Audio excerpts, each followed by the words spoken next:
피부를 지키기 위해 꼭 발라줘야 되는 선크림. 하지만 내 피부에 맞게 잘 바르고 계신가요? 매일매일 선크림을 바르고 계시는 분들, 선크림 바르면 바로 트러블 나시는 분들, 나는 일상생활에서 높은 차단 지수를 쓰고 있다. 이번 영상 꼭 끝까지 봐주세요.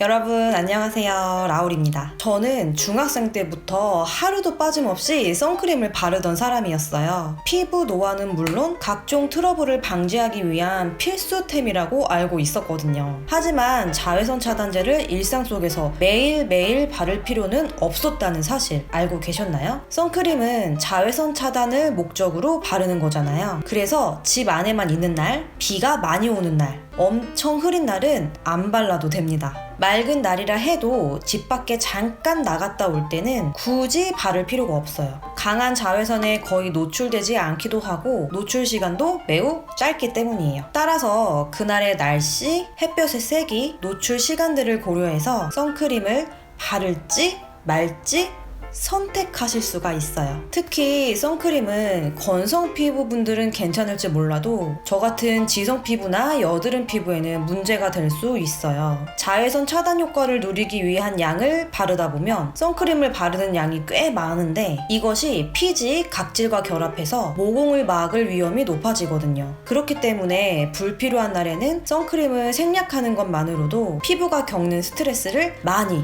줄일 수 있어요.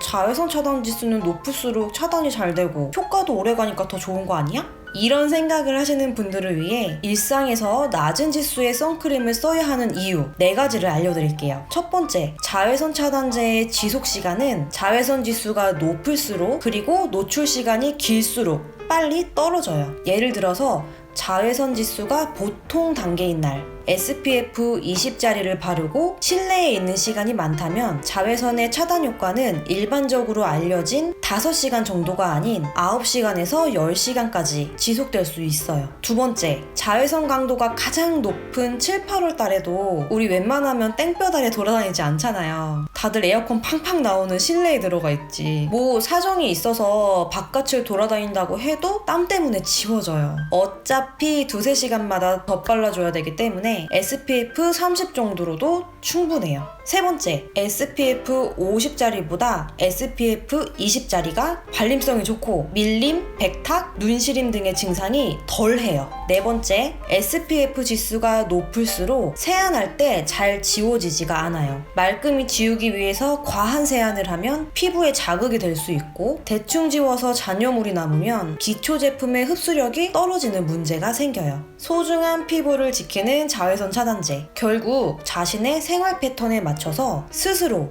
잘 조절하셔야 돼요. 저는 아침에 출근해서 내내 실내에 있다가 저녁에 퇴근을 해요. 그래서 요 며칠 선크림을 안 발라봤는데 확실히 얼굴에 기름이 덜 생기더라고요. 선크림도 기본적으로 보습제예요. 아무리 산뜻한 유기자차를 써도 저 같은 지성 피부는 시간이 지날수록 제 얼굴에서 분비된 피지와 밖에서 붙은 먼지, 이것들이 섞여서 산화되고 기름져져요. 아침에 유난히 해가 강하다거나 점심시간에 외출하는 경우에만 SPF 20에서 30 정도의 선크림을 바르고 다시 실내에 돌아오면 세수를 해서 지워주고 있어요. 정리해볼게요. 자외선 차단제는 필수지만 매일 꼭 발라야 하는 것은 아니다. 낮은 지수의 선크림을 사용해서 피부 부담을 최소화하고 그날의 날씨, 햇볕 세기, 노출 시간에 따라서 선크림을 바르지 않는 선택을 할 수도 있다입니다.